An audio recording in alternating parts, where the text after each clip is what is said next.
이사야 10장 28절 봅니다. 이사야 10장 28절.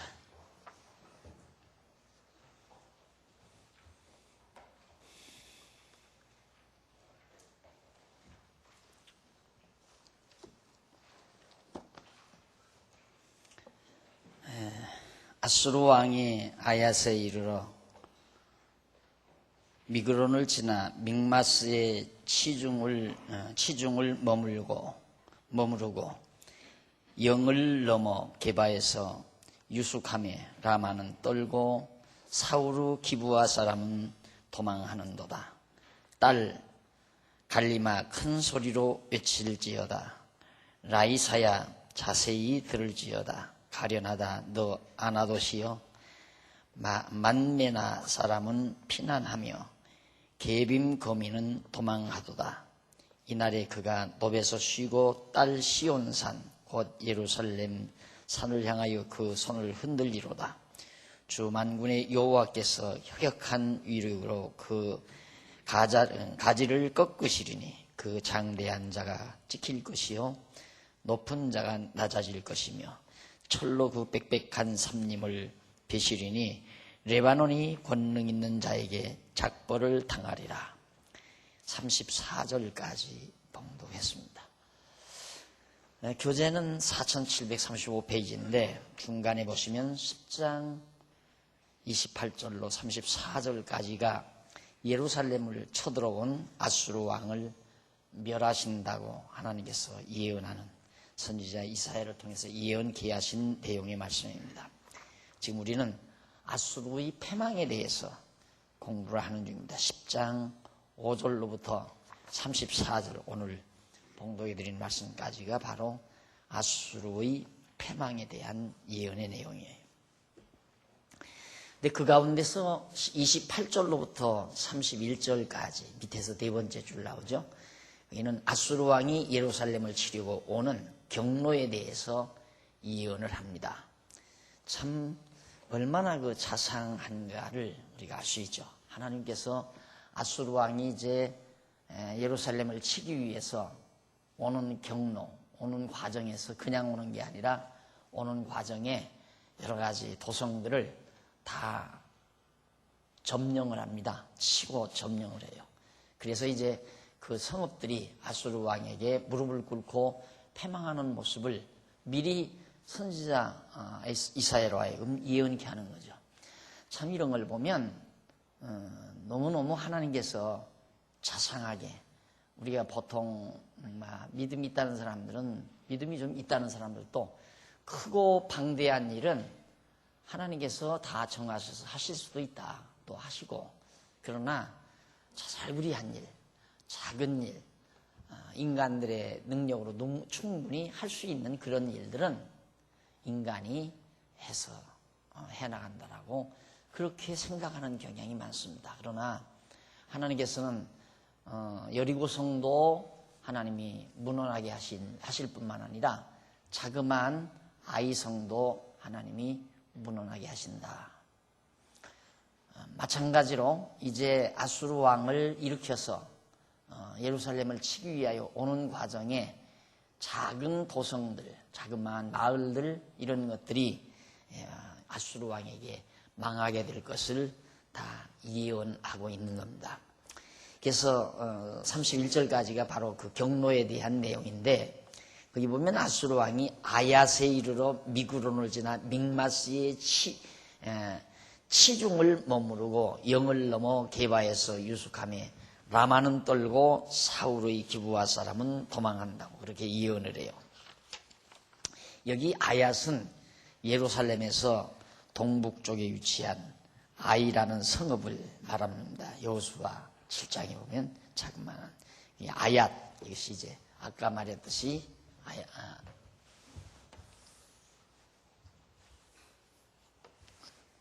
예루살렘인데, 여리고가 여기 아니에요. 여리고 요단강이 여기고, 여리고가 여기고, 예루살렘은 여기고, 예루살렘 동북쪽, 여기 여리고 바로 언저리에 아이라는 조그만 도성이 있는데, 이쪽으로 이제 아수르 왕이 아수르에서 이를 거쳐서 이제 온다 이 말이죠. 오는데 이 아얏, 즉 아이 성인데 이 성이 결국 이제 아얏에 머문다 여기 나오죠. 아수르 왕이 아얏에 이르러 미그론을 지나 믹마스의 시중을 머무르고 그렇게 나와요. 그러니까 아얏에 이르러 미그론은 어딘가? 미그론은 기브아 근처에 위치한 지역입니다. 사무엘상 14장 2절. 믹마스는 베델 동남쪽 약 9.6km쯤 떨어진 그런 지점을 말하는데 바로 여기서 여기 오는 도중에 다 있는 그런 도성들을 뜻합니다. 아얏에서 예루살렘에 이르기까지. 그러니까 그런 과정을 통해서 이제 오는데 그래서 치중을 머무르고라는 말이 나오잖아요. 치중을 머무르다는 말은 군사들의 장비 그리고 보급품 이런 것들을 거기다가 둔다라는 얘기입니다. 그러니까 믹마스 베델 남쪽에 있는 믹마스에 이르러서 치중을 머무른다. 그렇게 해서 이제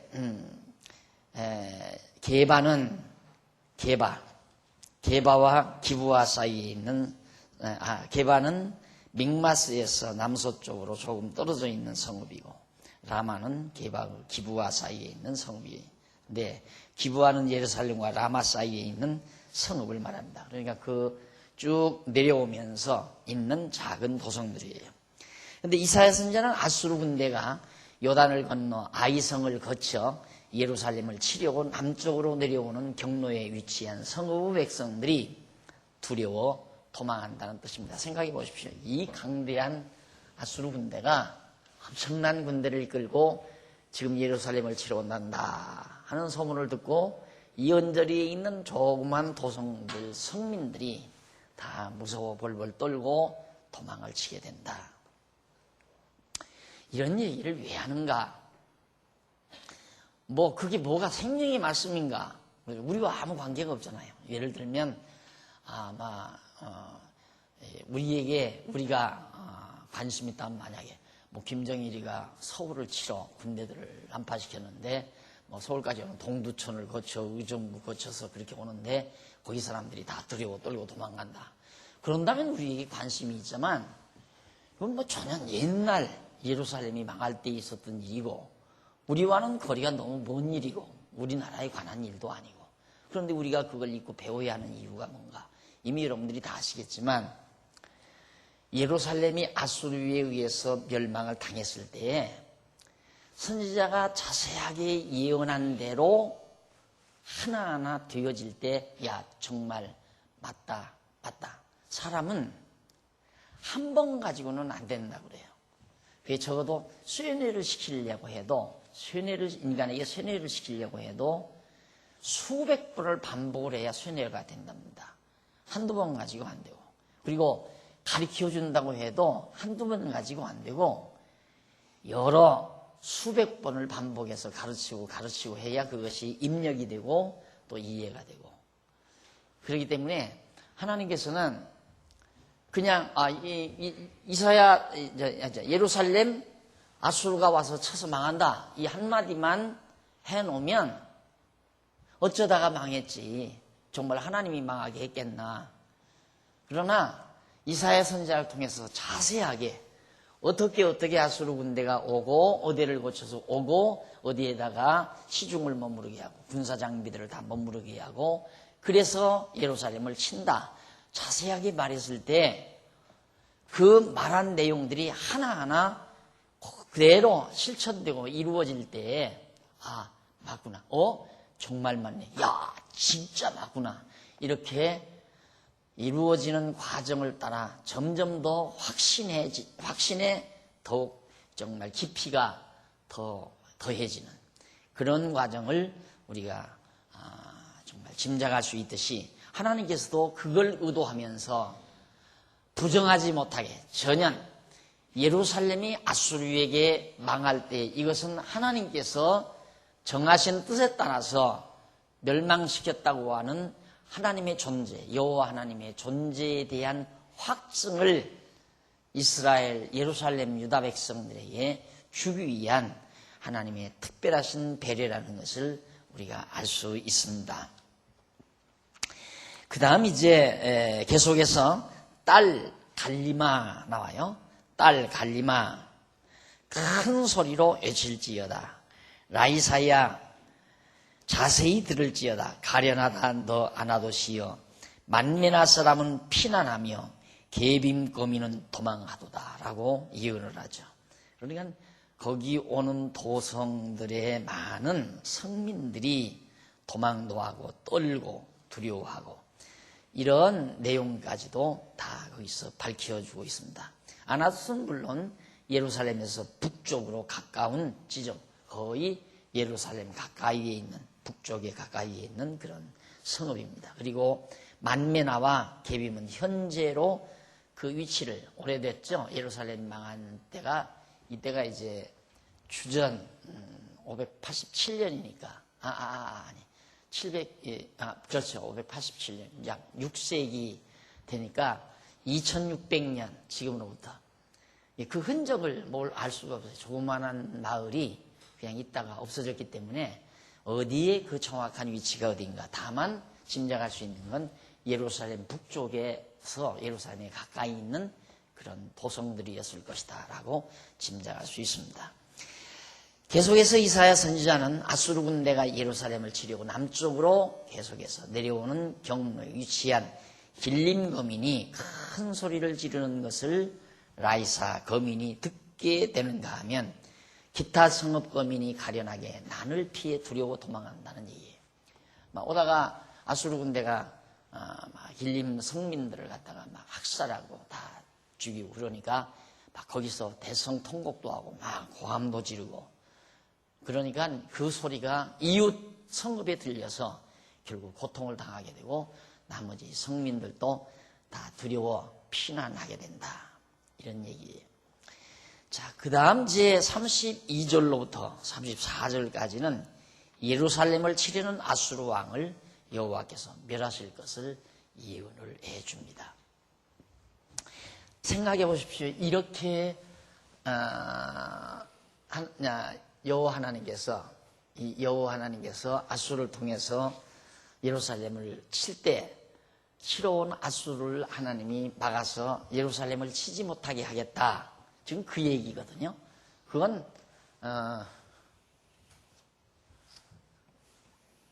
지금 북쪽 이스라엘이 망하는 721년 이 무렵에 이제 이사야가 예언하는 거 아니에요. 이사야가 예언하는 건데, 북이스라엘은 아까 망한다는 거, 아까가 아니라 앞에서 이미 예언 다 했잖아요. 북쪽 이스라엘은 아수르에 의해서 망하게 멸망시킨다. 그런데 남쪽 유다는 분명히 하나님께서 안 망하게 보호해 주겠다. 지금 그 얘기거든요. 이사야 선지자가 남쪽 유다 보호해 주겠다. 그러니까 너희들이 북쪽 이스라엘보다 의롭고 선해서 보호하는 게 아니라 내가 정한 뜻이다 이 말이에요. 그러니까 내가 너희 왕 다윗과 또 언약했지만 일찍이 야곱을 통해서 유다 지파에게도 언약한 말씀을 하나님께서는 그대로 실천할 것을 이사야 선지자를 통해서 예언하는 거예요. 그러니까 너희들은 나 여호와를 잊지 말고 경외해라. 지금 그 얘기거든요. 그런데 만약에 이사야 선지자가 예언을 하지 않고 북이스라엘은 망했다 이 말이에요. 북이스라엘 망하니까 북이스라엘 속 시원하다. 우리를 항상 괴롭히더니만 너들 잘 망하겠구나. 그런데 어떻게 남쪽 유다 예루살렘을 치러 왔는데 아수르가 망했어요. 이거 봐라. 우리가 얼마나 강하냐. 우리가 잘났다 이거예요. 자, 그러면 도리어 하나님께서는 보호해주고도 도리어 유다 백성을 더 오만방자하게 만드는 결과를 낳잖아요. 이게 바로 하나님께서 선지자를 통해서 미리 예언하게 하시는 하나님의 깊은 뜻이 거기 달려 있습니다. 그러니까 아수르가 와서 너희를 치다가 패망하고 돌아가는 건 너가 힘있고 너가 잘나서 그런 게 아니다 이거예요. 나 여호와 하나님이 너희 조상과 언약한 말씀을 이루기 위해서 내가 아수르를 멸망시키는 것이다. 그걸 너희들이 똑똑히 깨달아라라고 이사야 선지자를 통해서 미리 알려준 거란 말입니다. 이렇게 알려주고 아수르가 와서 치다가 망하면 야 진짜 여호와 하나님 살아계시구나. 그런데 우리들은 그걸 모르고 이방신을 섬기고 또 북이스라엘이 섬기던 이방 신당을 만들어 놓고 우상 금송아지도 만들어 놓고 그리고 우리들이 그렇게 하나님을 배반하고 살았구나. 그걸 뉘우치고 하나님께로 돌아오는 그런 역사가 선지자의 예언을 통해서 백성들에게 나타나게 된다는 얘기입니다. 그래서 이 예언의 필요성이란 항상 제가 말씀드리지만 예언은 언약에 근거한다고 그랬죠. 언약은 하나님의 작정에 근거하고 하나님의 선지자들의 예언은 하나님의 언약에 근거하고 선지자들의 예언에 근거하고 그러니까 하나님께서는 만사를 작정하시고 당신이 친히 열조와 언약하신 다음 선지자들 통해서 그 언약된 내용의 말씀을 계속해서 예언적으로 이제 곧 이 예언은 비교적 먼 장래의 것이 아니라 바로 가까운 장래에 이루어질 것들을 그 시대의 선지자를 통해서 예언을 해요. 그러나 언약은 가까운 때로부터 먼 장래까지의 내용을 다 포괄을 하지만 예언은 가까운 장래에 이루어질 것들로 국한되는 경우가 참 많습니다. 그러니까 이렇게 하나님께서 작정해서 언약하시고 선지자를 통해서 예언하게 하시는 것은 다시 말해서 이것은 하나님 당신 계시가 목적이다. 하나님 당신 여호와가 살아계시다는 사실을 알려주려는 것이 주된 목적이라는 걸 알 수 있습니다. 그래서 계시 방법, 하나님께서 계시하시는 방법, 당신이 살아계심에 또한 당신의 속성을 계시하시는 구체적 방법은 작정하시고 언약하시고 예언케 해서 성취하신다. 이렇게 우리가 구도를 잡아 설명해도 아주 참 잘 짜임새 있는 그런 구도가 되죠. 하나님께서 당신의 존재와 속성을 계시한 구체적 방법이 뭐냐 그죠?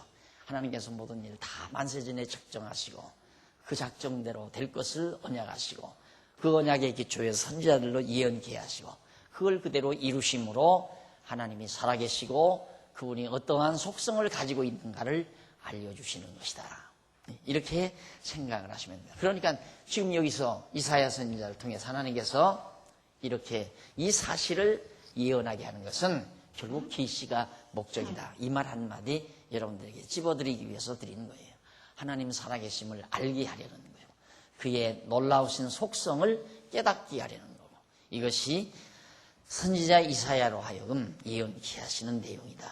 그러니까 우리는 우리 민족의 것이 아니래도 뭐 김정일이가 이게 뭐 개성을 지나 아마 동두천을 지나 의정부 쪽으로 다가온다. 이것이 아니고 먼 옛날 여기에서 이루어졌던 내용이라 할지라도 이걸 통해서 우리는 야 진짜 하나님은 어떻게 정하신 뜻대로 살아계시지 않다무냐 작정하신 대로 언약대로 예언대로 어떻게 이루어지는가. 그대로 이루어졌다는 것은 여기서 이들은 예언을 듣고 있잖아요. 여기서 이 당시는 예언을 듣고 있다면 아직 이루어지지 않은 상태지. 그러니까 예언을 듣고 있는 상태에서는 진짜 그럴까? 저 이사야 저 완전히 엉터리 아니냐? 그리고 의심하게 되고 왜 무엇 때문에 예루살렘이 망하느냐? 여기는 안 망한다. 이렇게 말할 수도 있잖아요. 그러나 우리는 이걸 성취된 역사적 사건까지를 통째로 보는 거예요. 그래서 우리가 이 시대에 사는 사람보다도 훨씬 더 행복한 거죠. 이사야 시대에 사는 사람으로서는 정말 그대로 이루어질까 의심할 수도 있잖아요. 예언이니까. 그러나 우리는 예언대로 정말 역사상에서 그대로 이루어졌다는 사실까지를 통째로 우리들은 통시적 시각으로 볼 수 있다는 것이 바로 성경을 대하는 우리의 특권이고 또 우리가 받은 은총이라는 것을 또 한 번 느낄 수가 있는 겁니다. 자, 그래서 이제 거기 보면 이사야는 아수르 왕이 예루살렘을 침략하는 날에 그 왕이 노베에서 쉬고 딸 시온산 곧 예루살렘 산을 향하여 그 손을 흔든다. 막 손을 흔든다.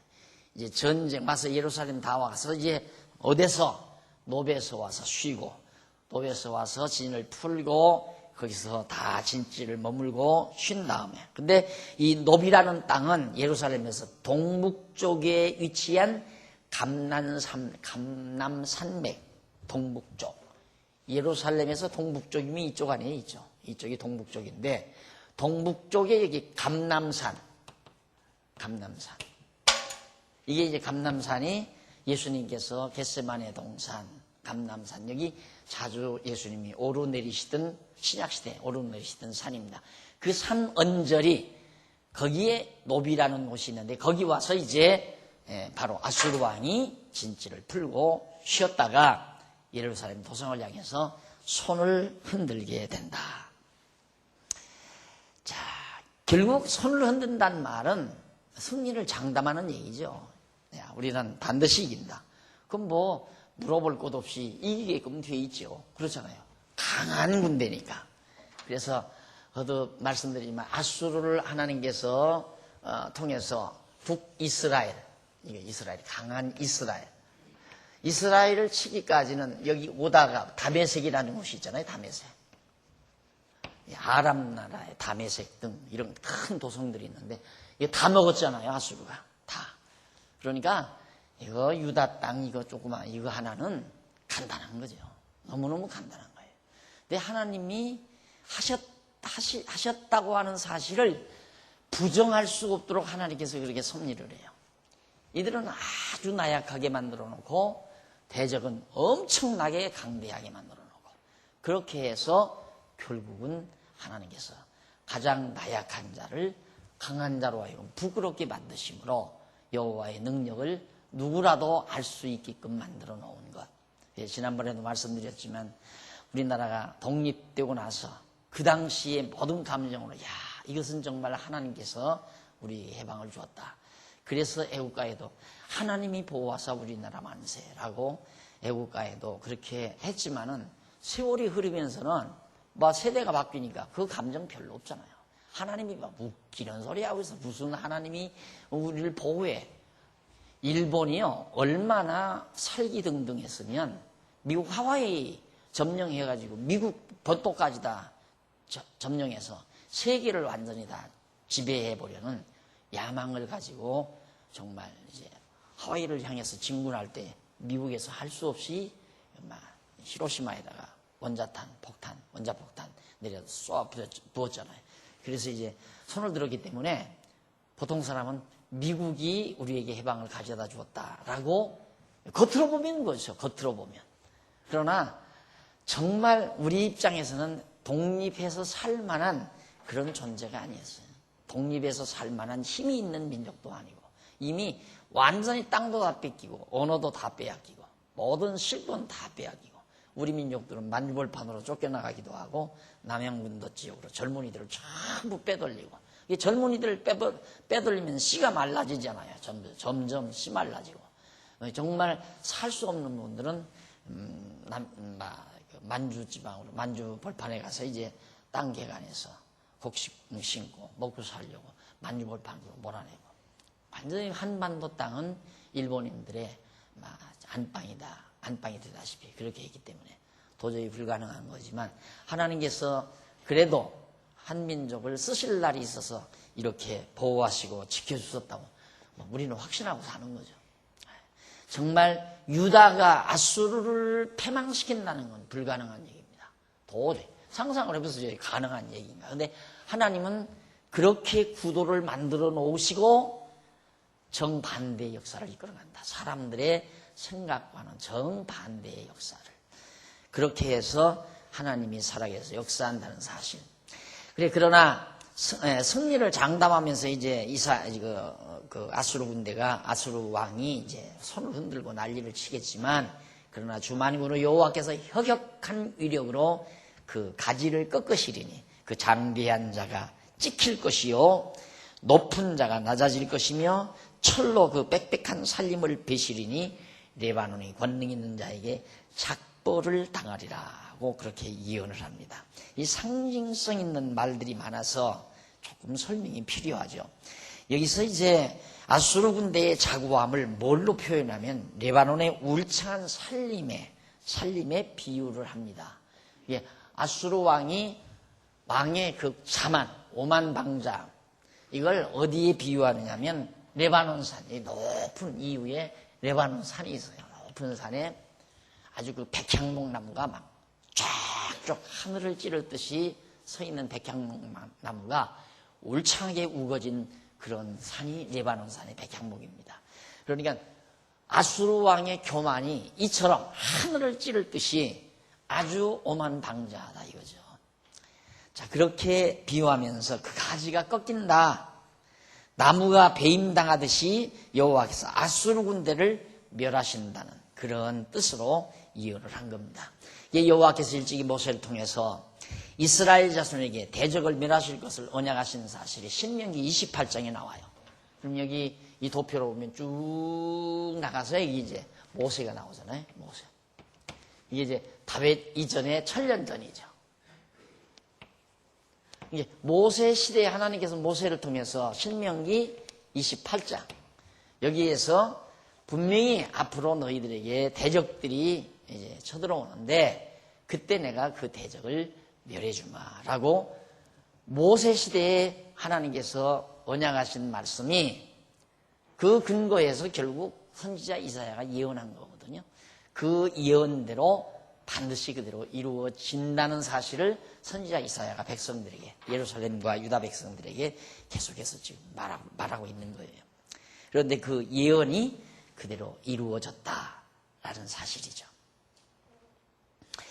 그래서 이러한 여호와의 언약은 히스기야 왕 시대에 이루어졌습니다. 히스기야 왕 14년에 아수르가 유다를 침입을 했는데 여호와 하나님께서 사자를 보내서 아수르를 쳐서 멸하도록 하신 것이 열왕기하 18장 13절.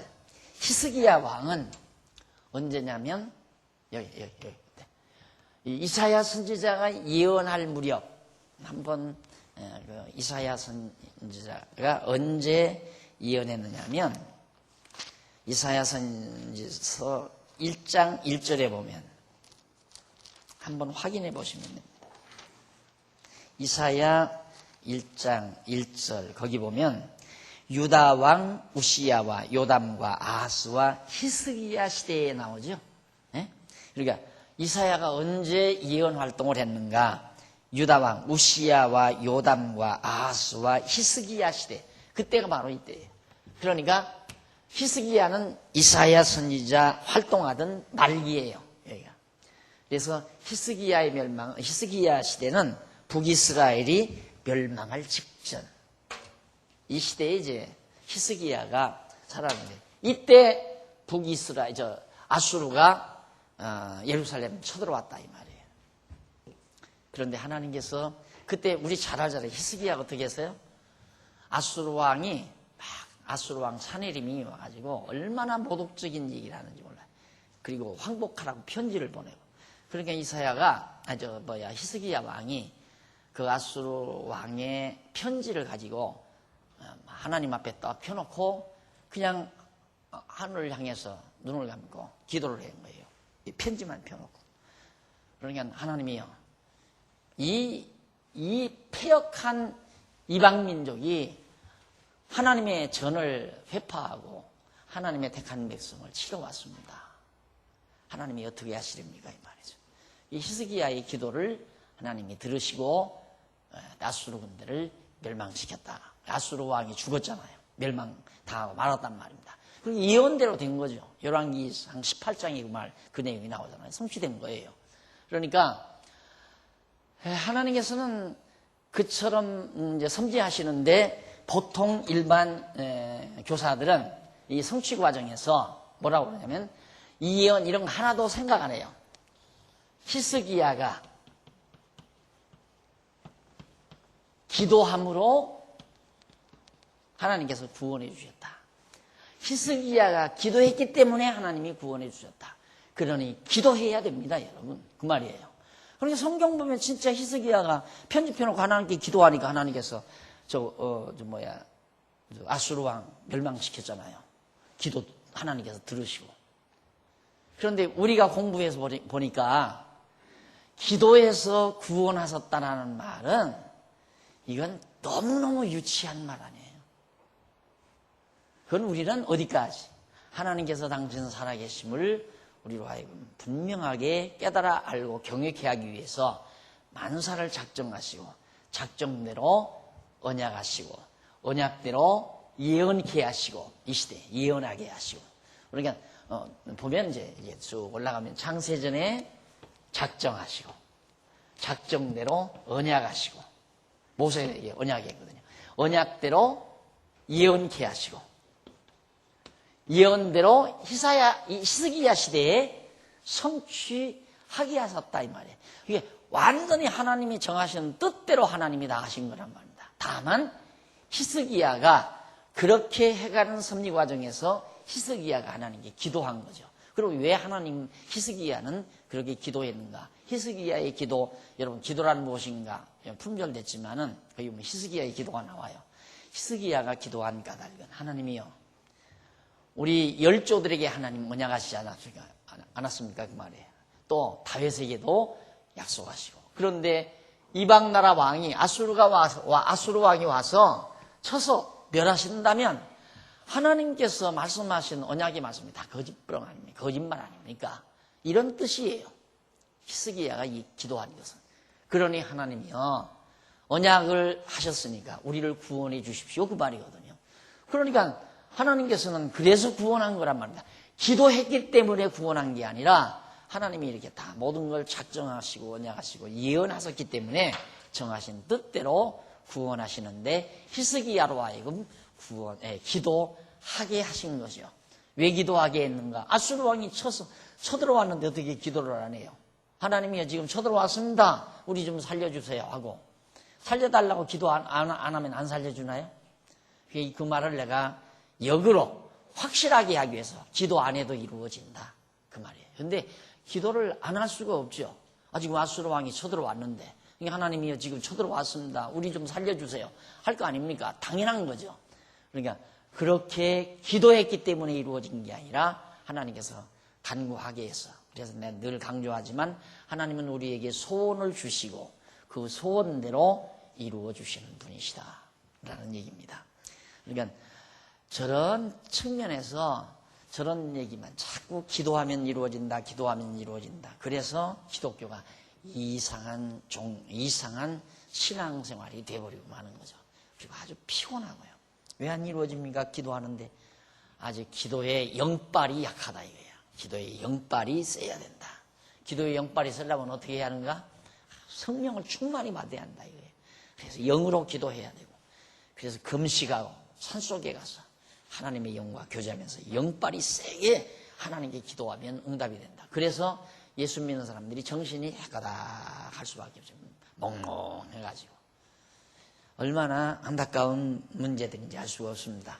자, 여기까지만 우리들이 이렇게 정리를 해도 하나님께서는 이사야 선지자라고 하는 것은, 이사야 선지서는 하나님께서 당신의 정하신 역사 섭리, 작정하신 역사 섭리를 이끌어 가실 때에 하나님 당신이 하신다는 사실을 깨달아 알게 하려고 가까운 장래에 이루어질 일을 백성들에게 미리 알려주기 위해서 이사야 선지자를 보냈구나. 그러면 이들 역사 중에서 가장 큰 역사가, 이사야 시대의 큰 역사가 북이스라엘을 패망하고 남쪽 유다는 구원한다. 이 사건이 가장 큰 사건이거든요. 하나님의 섭리 역사 속에서 북이스라엘은 내가 멸하겠다. 다윗 왕조를 떠난 북이스라엘은 하나님이 멸하시고, 북이스라엘보다 더 패역하고 더 타락한 남쪽 유다는 하나님이 멸하지 않고 보호하시는 것. 이게 지금 하나님이 섭리하실 중요한 계시 사건이에요. 그러니까 이 당시에 하나님께서 이사야 선지자를 안 보내면 안 되죠. 당연히 보내야죠. 그래서 그 이전에, 이사야 선지자 이전에 호세아, 아모스, 자그마한 소선지자들을 이 시대에 좀 보냈어요. 그러다가 아주 가까이 왔을 때는 이사야 선지자를 보내가지고 힘있게 백성들에게 예언하게 만들었다. 자, 그러면 이제 그렇게 아수르가 와서 치지만은 아수르 왕을 하나님께서 꺾어 멸하시겠다 하는 약속을 하시고 나서 11장으로부터 이사야 11장으로부터 12장까지는 유다의 회복에 대해서 강조해 줍니다. 유다의 회복을 예언합니다. 남쪽 유다, 북이스라엘은 영원히 망하지만 남쪽 유다는 하나님께서 회복해 주겠다라는 예언의 내용이 11장과 12장의 내용입니다.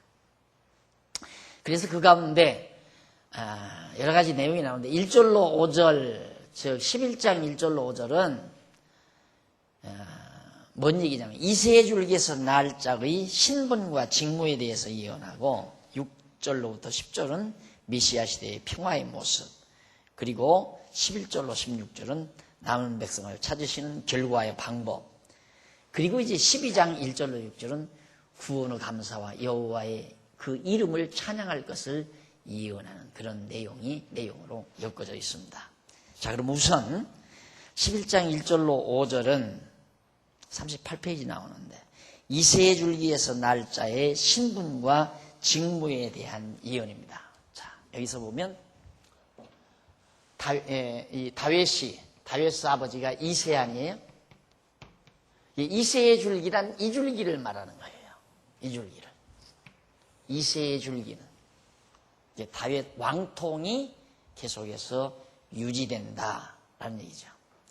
자, 그럼 한번 보십시다. 1절 이새의 줄기에서 한 싹이 나며 그 뿌리에서 한 가지가 나서 결실할 것이요 여호와의 신 곧 지혜와 총명의 신이요 모략과 재능의 신이요 지식과 여호와를 경외하는 신이 그 위에 강림하시리니 그가 여호와를 경외함으로 즐거움을 삼을 것이며 그 눈에 보이는 대로 심판치 아니하며 귀에 들리는 대로 판단치 아니하며 공의로 빈핍한 자를 심판하며 정직으로 세상의 겸손한 자를 판단할 것이며 그 입의 막대기로 세상을 치며 입술의 기운으로 악인을 죽일 것이며 공의로 그 허리띠를 삼으며 성실로 몸에 띠를 삼으리라. 이 예언 안에 그렇게 된다. 이새의 줄기에서 한 싹이 나서. 그런데 사실 이 1절로 2절에 보면 이제 이새의 줄기에서 한 싹이 나며 그 뿌리에서 한 가지가 나서 결실할 것이라 예언을 하죠. 이는 이새의 아들 다윗 왕가의 왕위를 이어 한 왕이 출생하여 견실한 왕국을 이루신다는 뜻입니다. 이게 왕가의 한 아들이 왕가 혈통을 따라서 왕이 난다. 그래서 아주 나라를 견실하게 만든다라는 얘기입니다. 그런데 그리고 이새의 아들 다윗의 자손으로 메시아가 출생하여 성도의 나라를 이루실 것을 의미한 거죠. 우리가 번쩍 뛰면 자 이렇게 해서 이새의 줄기에서 쭉 가서 나중에는 예수 그리스도가 이 줄기에서 나서 이제 완전히 나라를 평온케 그렇게 이끌어 간다. 그런 얘기인데 역사적으로는 사실상인데 이때 히스기야 때 히스기야 왕 때 히스기야가 병들어 죽으려고 했어요. 그러니까 하나님 앞에 기도를 하잖아요. 기도를 하니까 히스기야 생명이 15년인가 연장이 되죠. 그러니까 히스기야가 또 기도하니까 15년, 기도하니까 15년이 연장이 됐다. 그거밖에는 몰라요. 그래서 많은 교사들이 여러분 보세요. 히스기야 왕은 병들어 죽을 뻔하라는데 하나님께 기도하니까 생명이 15년 연장이 됐습니다. 라고 나온 얘기를 한다 이 말이에요. 그러니까 성경 보니까 사실 그렇거든요. 그러나 기도하기 때문에 기도가 궁극적으로 원인이 돼서 15년 연장된 게 아니에요. 히스기야가 그때 병들어 죽으려고 할 때에는 아들이 없었어요. 그럼 히스기야가 아들 없이 만약에 죽는다 하면 이새의 줄기에서 싹이 납니까 안 납니까? 못 나는 거 아니에요? 이새의 줄기는 끊기는 거예요. 여기 와서 히스기야 때 와서 왕통이 완전히 끊겨버리면 이새의 줄기를 통해서 메시아도 올 수가 없죠. 따지고 보면. 그러니까 하나님께서는 히스기야의 기도를 들으시고 15년 연장시켜주는 것은 히스기야가 그때 죽을 때가 아니죠. 인간이 볼 때에는 죽을 병이 들었지만은 하나님이 보실 때에는 히스기야가 다시 회복이 위해서 아들을 낳아요. 그래서 므낫세라는 아들을 낳죠. 므낫세라는 아들. 그래서 히스기야가 죽을 때 므낫세가 12살이었어요. 그러니까 15년 연장 받아가지고 한두 해 있다가 므낫세를 아들을 갖게 돼가지고 므낫세가 출생한 다음에 12살쯤 됐을 때 그때 히스기야가 죽었어요. 이제는 그 아들 므낫세가 아버지 뒤를 이어서 나라를 아주 견실하게 잘 이끌었습니다.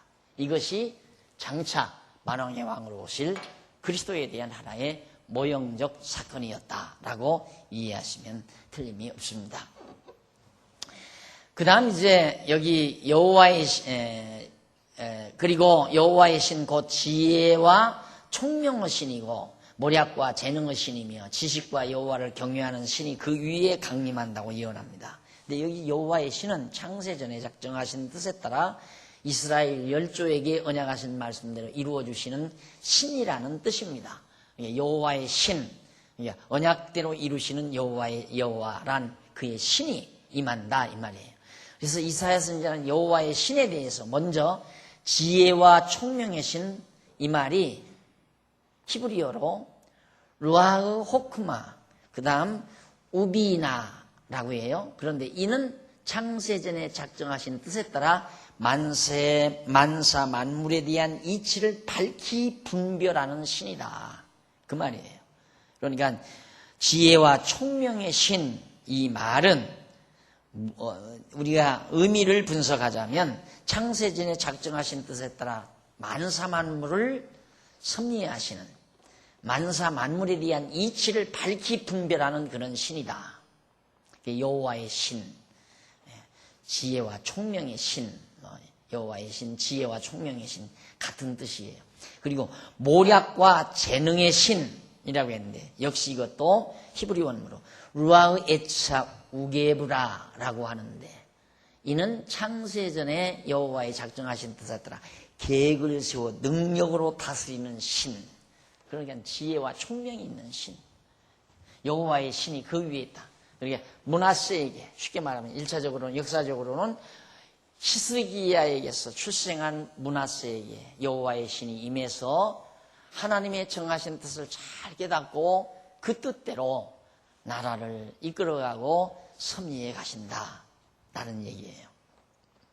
그러니까 하나님의 신이 지혜의 신, 총명의 신이 역사에서 하나님의 뜻을 옳게 분별하도록 만들어 가시는, 그리고 지식과 여호와를 경외하는 신이라고 해요. 이는 여호와께서 작정하신 뜻에 따라 이루어 주시는 만사 만물에 대한 역사 섭리를 직관적으로 인식하는, 언약대로 인식하고 언약대로 이루는 여호와를 경외하며 섬기는 신이라는 뜻으로서 이해가 됩니다. 즉 메시아의 제사직과 관련해서 이해되는 말이죠. 그러니까 하나하나 정리를 하면 거기 지혜와 총명의 신, 메시아의 선지직, 하나님의 뜻을 잘 알아야 예언하잖아요. 그리고 모략과 재능의 신, 이는 바로 메시아의 왕직. 그 다음 마지막으로 거기 이제 경외하는 신, 지식과 여호와를 경외하는 신, 이 신은 여호와의 메시아의 제사직과 관련해서 그렇게 설명한 내용입니다. 이러한 여호와의 신이 그 위에 강림하신다는 것은 메시아의 기름 부음을 뜻하는 것으로서 메시아 신분이 갖추어야 할 선지직, 왕직, 제사직과 같은 세 가지 기본적인 직임을 부여한다는 의미. 장차 이세의 줄기에서 날 만왕의 왕이신 그리스도에게 삼직, 세 가지 직을 부여한다는 의미로 지금 이사야 선지자가 예언하고 있는 겁니다. 그 다음 이제 3절로 5절 보면요, 3절에서 5절까지는 바로 이세의 줄기에서 날 메시아의 세 가지 직무에 대하여 예언하는 내용입니다. 세 가지 직무를 하나하나 예언을 해요. 먼저 이사야 선지자는 그가 여호와를 경외함으로 즐거움을 삼는다라는 말이 나오죠. 이는 메시아가 영원한 대제사장으로 여호와를 경외하며 살 것. 경외하는 일, 그 메시아 제사장이 백성들을 대신해서 제사 드리는 일이 여호와 경외하는 구체적인 내용이죠. 그리고 그 눈에 보이는 대로 심판치 아니하며 귀에 들리는 대로 판단치 아니하며 공의로 빈핍한 자를 심판하며 정직으로 세상에 겸손한 자를 판단할 것이라고 했는데, 이는 메시아의 만왕의 왕직, 아주 정직하게 다스리고 공정하게 다스린다. 그리고 약한 자들을 정말 긍휼로 다스려 가신다. 그런 의미에서 만왕의 왕으로서의 메시아직을 거기서 미리 설명해 주고 있는 내용입니다. 그리고 그 입의 막대기로 세상을 치며 입술의 기운으로 악인을 죽일 것이며 공의로 그 허리띠를 삼으며 성실로 몸에 띠를 삼으리라 라고 예언했는데, 이는 메시아가 공의롭고 성실한 선지자로서 입으로 전하는 말씀의 능력으로 악인을 쳐서 멸하게 한다는 그런 뜻으로 예언을 한 겁니다. 그러니까 예수님께서 이 땅에 오셔서 제사직, 왕직, 선지직을 잘 감당해 가심으로 당신의 택한 백성들을 바르게 다스려 가실 것을 예언한 것이 바로 지금 11장 1절로 5절까지에서의 내용이었습니다. 그리고 이제 11장 6절로 10절까지는 메시아 시대의 평화의 모습과 그 까닭에 대하여 예언하는 내용입니다. 한번 읽어보십니다. 그때 이리가 어린 양과 함께 거하며 표범이 어린 염소와 함께 누우며 송아지와 어린 사자와 살진 짐승이 함께 있어 어린아이에게 끌리며 암소와 곰이 함께 먹으며 그것들 새끼가 함께 엎드리며 사자가 소처럼 풀을 먹을 것이며 젖 먹는 아이가 독사의 구멍에 장난하며 젖된 어린아이가 독사의 굴에 손을 넣을 것이라. 나의 걸어간 산 모든 곳에서 해됨도 없고 상함도 없을 것이니 이는 물이 바다를 덮은 같이 여호와를 아는 지식이 세상에 충만할 것입니다. 그날에 이새의 뿌리에서 한 싹이 나서 만민의 기호로 설 것이요 열방이 그에게로 돌아오리니 그 거한 곳이 영화로우리로다. 영화로우리라. 자, 정말 상징성 있는 내용들로 쫙 엮어져 있습니다. 무슨 얘기인가? 거기 6절로 우선 8절에 보면 메시아 시대에 이루어질 평화로운 모습을 말을 해요. 그런데 어떤 모습이냐면 이리가 어린 양과 함께 거하며 표범이 어린 염소와 함께 누우며 송아지와 어린 사자와 살진 짐승이 함께 있어 어린아이에게 끌리며 라고 그렇게 예언을 해요. 그러니까 사자가 어린이에게 질질 끌려다닌다 이 말입니다. 이는 사나운 맹수와 순하고 어리며 살진 가축이 함께 살면서 어린아이의 지배를 받는다는 뜻으로 예언한 건데, 하나님께서 처음 지으신 인간에게는 모든 짐승을 다스릴 수 있는 그런 권한을 주셨지만 타락 후에는 그 권한을 상실하게 됐죠. 창세기 1장 26절에 보면.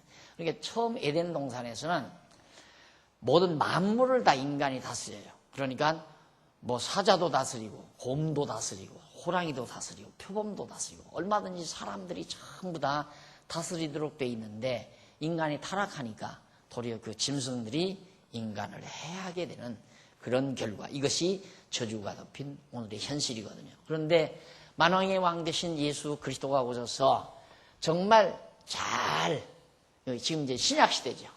이 시대에 이제 그리스도의 복음, 생명의 말씀이 온 천지에 퍼져서 장차 만왕의 왕으로 재림하셔서 예수님이 군림하시게 되면 그 시대에는 해로운 사악한 짐승이 하나도 없다는 거죠.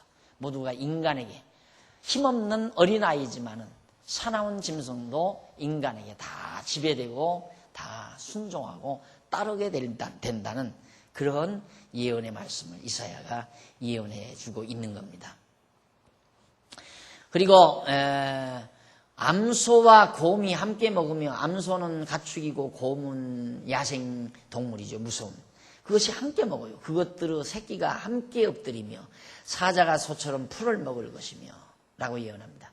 이는 약육강식의 시대가 지나서 모든 짐승이 함께 풀을 먹고 산다는 그런 뜻으로 예언을 한 겁니다. 그러니까 짐승도 원래는 풀을 먹고 살기 때문에 약육강식, 강한 것이 약한 것을 잡아먹고 살지 못하게 되어 있거든요. 하나님께서 처음 지으실 때는. 그런데 이게 타락하다 보니까 강한 동물이 약한 동물 잡아먹고 사는 그런 포악한 그런 상생시대가 아니라 상극시대에 접어들게 된 거죠. 그래서 강자가 살아남는 그런 저주의 세상이 돼버린 겁니다. 그런데 그리스도가 오셔서 세우실 정말 영원한 하나님의 나라는 그런 약육강식의 시대가 아니라 상생시대, 모든 것이 서로가 도움을 주는 아름다운 시대가 도래한다. 그런 뜻에서 지금 설명하고 있는 겁니다. 그리고 이사야 선지자는 인간의 타락으로 인하여 사악해진 짐승이 메시아 시대에 다 회복된다는 뜻이죠. 그리고 젖 먹는 아이가 독사의 구멍에 장난하고 젖된 어린아이가 독사의 굴에 손을 넣을 것이다. 불가능한 얘기죠. 지금은 독사의 손에다가 손 넣었다가는 그냥 독사가 물어 죽이고 맙니다. 그러니까 이렇게 모두가 다 독이 사라지고 사악함이 사라지고 그래서 모두가 다 평화로움이 이루어지는 아름다운 시대, 그것이 이세에 줄기 위해서 나신 만왕의 왕이신 그리스도의 통치로 말미암아 이루어진다. 그 모형이 므낫세 왕 시대의 장관, 정말 이스라엘 남쪽 유다 나라에 잠시 이루어졌었습니다. 그 모형적으로 이루어졌다 이 말이죠. 그 다음 이제 넘어가서 9절로 10절에 보면 거기는 메시아 시대에 해함과 상함이 없어지는 까닭, 왜 그렇게 서로 곰과 소가, 가축과 맹수들이 서로 해하지 않고 화목하게 평화롭게 왜 지나는가, 그 이유를 선지자가 예언을 해요. 여호와의 거룩한 산 모든 곳에서 해함도 없고 상함도 없을 것이라 했는데 그 까닭은 물이 바다를 덮은 같이, 이 물이 바다를 덮어버리는 것처럼 여호와를 아는 지식이 세상에 충만할 것이기 때문이다. 지금 여호와, 우리 항상 배우는 게 여호와 아니에요. 여호와, 언약대로 이루시는 여호와 하나님. 지금 배워간 이 지식, 이 지식이 바로 지혜를 만들어내고 이 지혜에 의해서 총명이 이루어지고 이런 건데, 이 여호와를 아는 지식이 온 세상이 가득 편파하게 퍼진다 이 말이에요. 그래서 다 독이 사라진다. 지금도 우리가 현실에서도 지금 예수님이 아직 완전하게 이루지 않았지만은 우리들 성격 다 고약하잖아요. 고약한데 성경을 통해서 여호와 하나님 배우다 보니까 점점 생각이 부드러워지고 독한 마음이 사라져가고 사악한 마음이 우리에게서 점점 제거되어져 가는 걸 알 수 있잖아요. 그래서 얼굴이 평온해지는 거예요. 그냥 악착스러워지고 막 독살스러워지고 그러면 얼굴에서 독기가 질질질질 흐르잖아요. 사악한 사악성이 흐르게 되고. 자, 이것을 우리가 부분적으로나마 우리가 이렇게 경험하지만은 앞으로 온 세상이 여호와를 아는 지식으로 바다에 물이 덮은 것 같이 확 덮어버리면 그렇게 모든 악독함이 사라져서 맹수와 가축이 함께 거하는 그런 아름다운 시대를 맞이하게 된다. 그런 얘기예요.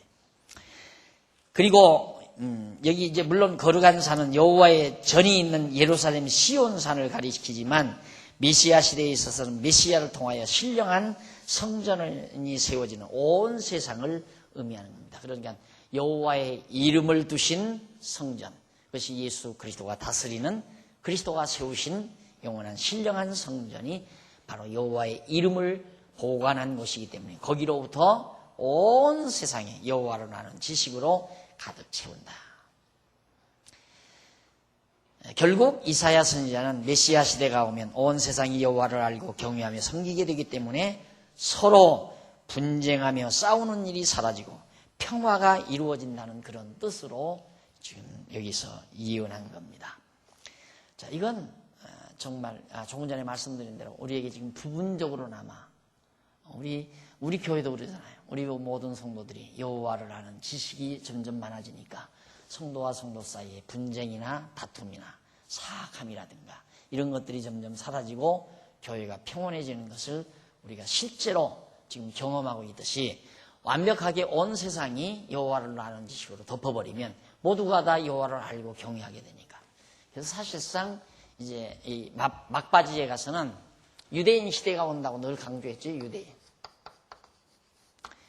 유대인 시대가. 유대인들이 이제 마지막으로 복음을 듣고 여호와 하나님에 대해서 정확하게 알고 예수가 정말 메시아였다라는 사실을 깨닫고 돌아올 때, 그때는 이제 온 세상의 복음이 땅끝까지 다 전파된 때죠. 완벽히 전파된 이후에 그리스도가 통치하실 때 여호와라는 지식이 온 세상에 덮어지게 된다. 그 다음 이제 여기 그날에 이새의 뿌리에서 한 싹이 나서 만민의 기요로 설 것이요 열방이 그에게로 돌아오니 그 거한 곳이 영화로우리라고 예언합니다. 여기 기요는 네스라는 말인데 이것은 기대, 군대의 어떤 기, 승리를 알리는 기, 또 신호, 표, 증거 이런 등등의 뜻을 가지고 있습니다. 그러니까 여기 메시아 만왕의 왕이 나셨다라고 하는 사실을 기로 표현할 때 모든 열방이 그리스도에게로 돌아온다. 그래서 이제 이방인들의 구원이 그리스도를 통해서 이루어지는 거예요. 이게 이방인 시대라고 그래서 이방인 시대. 지금이 바로 이방인 시대고 이때는 이제 유대인 시대고 이방인 시대, 유대인 시대 이렇게 되죠. 그래서 이방들이 다 그리스도 중심으로 모여들게 된다. 땅끝까지 복음이. 여기서 이제 명심할 일은 다 온 세상 사람들이 다 그냥 택한 백성만 그 말이에요. 모든 이방인들 가운데 하나님의 택한 백성들이 예수 그리스도를 믿고 경외하며 섬기게 된다. 이게 이제 나온 얘기고요. 돌아오리니라는 말, 이 말은 그들이 따르다, 그들이 예배하다, 그들이 구하다라는 등의 뜻인데 메시아가 만민의 구주로 세우심을 받으므로 모든 이방 민족이 메시아를 향하여 구할 뿐만 아니라 메시아가 거하는 신령한 성전이 영화롭게 되기 때문에 라는 그런 뜻으로 설명을 해 놓은 겁니다. 예언을 한 거죠. 그러니까 이사야 선지자는 그 말이에요. 자, 봐라. 예언의 간단한 예언은 북쪽 이스라엘 멸망한다. 그러나 남쪽 유다 구원한다. 그런데 앞으로 하나님께서 이제 왜 구원하는가? 구원하는 이유는 다윗의 왕가를 하나님께서 멸하지 않기 위해서 너희들을 구원해 주는 거다 이 말이에요. 그런데 이제 중요한 것은 이 유다의 회복이 뭐냐? 이새의 줄기에서 다윗의 혈통으로 반드시 한 가지가 싹이 나야 된다. 끊겼다가 다시 나오는 게 싹 아니에요. 그러니까 예루살렘 유다 나라가 결국은 이제 나중에 보면 이제 바벨론 포로 갔다 다시 돌아와서 회복이 됐는데 그다음 왕통이 끊겨요. 왕통이 끊기는데 아브라함과 다윗의 자손 예수 그리스도가 등장하잖아요. 여기서 히스기야가 한마트면 죽을 뻔 알았지만은 므낫세가 태어나서 이어지듯이 여기서는 다윗 왕가가 여기서 끊겨요. 회복해서 지나오다가 유다 나라가 이제 헬라 시대, 로마 시대 들어와가지고는 뭐 헤롯이 이스라엘의 왕인데 헤롯이 이제 이스라엘 왕 아니었어요? 예수님 모신 무려. 근데 헤롯이 다윗의 줄기가 아니거든요. 다윗의 왕통이 유다 자손이 아니란 말입니다. 이게 끊겼는데 구루터기가 이렇게 이제 땅에 이렇게 묻어 있으면은 뿌리는 안 죽었다 그 말이에요. 그래서 언젠가 이제 싹이 난다. 이새의 줄기에서 한 싹이 난다. 그게 바로 만왕의 왕이신 그리스도가 아브라함과 다윗 자손으로 오실 것을 명명백백하게 바로 이사야 선지자가 예언해 놓은 것이 바로 예언대로 예수 그리스도가 오셨다는 사실. 이것이 바로 지금 이사야 선지자가 예언한 대목입니다. 다음 시간 11장 11절로부터 계속해서 남은 백성을 찾으시는 결과에 대해서 그리고 방법에 대해서 예언하는 말씀 참고하도록 합니다.